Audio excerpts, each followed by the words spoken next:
இது வந்து இப்போ நல்ல ஒரு இன்டர்நேஷனல் லெவல்ல போனோம்னா ஒரு 11 இயர்ஸ் 10 இயர்ஸ் ஸ்டார்ட் பண்ணோம்னா இன்டர்நேஷனல் லெவல் போலாங்க. அதோட பாக்ஸிங் தான் வந்து ஃபுல் ஏமா இருக்கும். வேற எதுவும் மைண்ட்ல இருக்கக்கூடாது. எஜுகேஷனையும் பார்க்கணும், இதுவும் பார்க்கணும்னா முடியாது.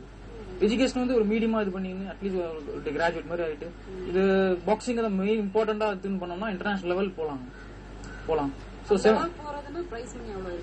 பிரைஸ் மணி இப்போ முந்திலாம் கிடையாதுங்க. இப்போ நான் வேர்ல்ட் கப் மெடல் எடுத்தப்போ ஸ்டேட் அதாவது சென்ட்ரல் கவர்மெண்ட்ல இருந்து 2 lakhs கொடுத்தாங்க.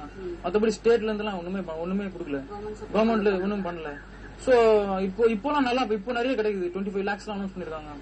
சேம் மெடலுக்கு வந்து இப்போ 25 lakhs அனௌன்ஸ் பண்றாங்க. நிறைய கிடைக்குது. பட் ஸ்போர்ட்ஸ்மேன் தான் வர மாட்டாங்க. சோ இன்ட்ரெஸ்ட் காமிக்க மாட்டாங்க. செலவு வந்து ஸ்டார்டிங்ல கொஞ்சம் பரவாயில்லைங்க. பாக்ஸிங் வந்து அந்த அளவுக்கு எதுவும் கிடையாது. ஃபுட் வந்து லைட், அதாவது இந்த ஃபேட்லெஸ் ஃபுட் எடுத்தா போதும். இப்போ இது வெயிட் டிபெண்ட் அந்த வெயிட்டோடைய இது ப்ராப்ளம் இருக்கிறதால ஃபுட் வந்து ரொம்ப கூட தேவை கிடையாது. பட் அதே நேரத்தில் கொஞ்சம் ஹெல்த்தி ஃபுட், அந்த கலோரிஸ் நிறைய இருக்க ஃபுட்டா எடுக்கணும்.